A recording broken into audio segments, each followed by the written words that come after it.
Cette expression française, imagée et expliquée.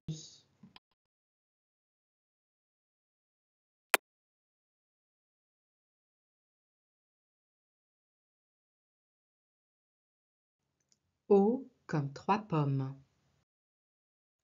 De petite taille, en général en parlant d'un enfant.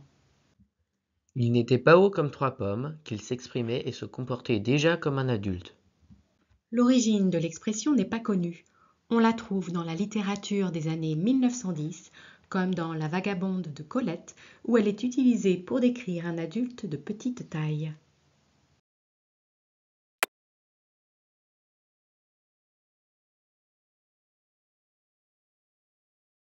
Un mouton à 5 pattes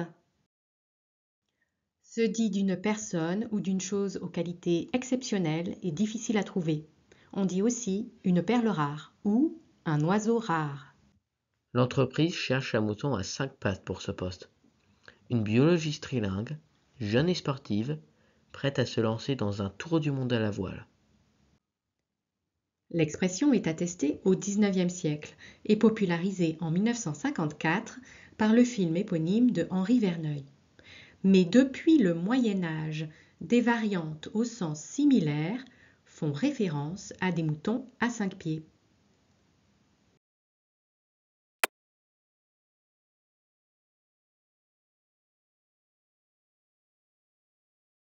Couper la poire en deux. Répartir équitablement ou trouver un compromis. Elle voulait partir à la montagne. Lui préférait la mer. Ils ont coupé la poire en deux et passeront une semaine dans les Alpes et une semaine sur la Côte d'Azur. L'expression a été popularisée par une petite pièce de théâtre de 1882 qui s'appelle La poire en deux. Une petite pièce de théâtre de Félix Galipeau et Lucien Cressonnois. L'origine de l'expression est incertaine, mais certains l'associent au roi Louis-Philippe, surnommé Monsieur Juste Milieu, qui a, par ailleurs, été caricaturé sous la forme d'une poire, c'était par Charles Philippon en 1831.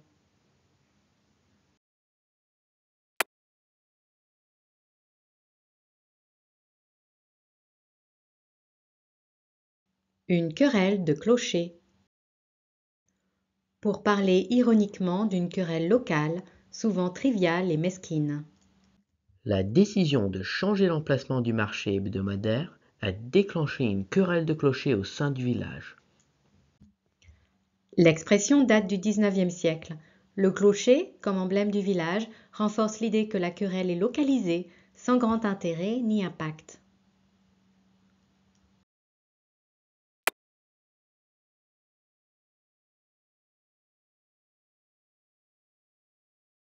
Être dur de la feuille.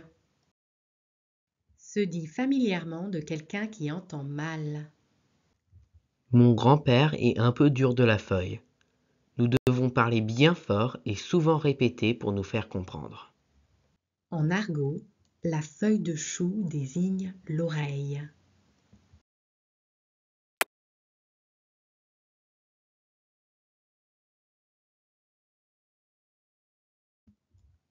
Il n'y a pas un chat. Il n'y a personne. C'est déserté. J'ai traversé Times Square au début de l'épidémie de Covid-19. Quel choc! Il n'y avait pas un chat. L'expression fait son apparition dans le dictionnaire de l'Académie française en 1835, mais Voltaire en fait déjà usage au XVIIIe siècle.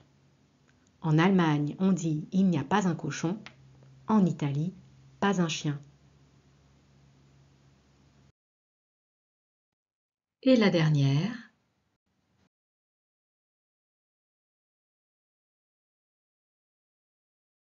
à l'eau de rose. L'expression désigne de manière péjorative des livres ou des films jugés mièvres ou idéalisés. À force de lire des romans à l'eau de rose, elle a fini par croire au prince charmant. Et elle attend toujours.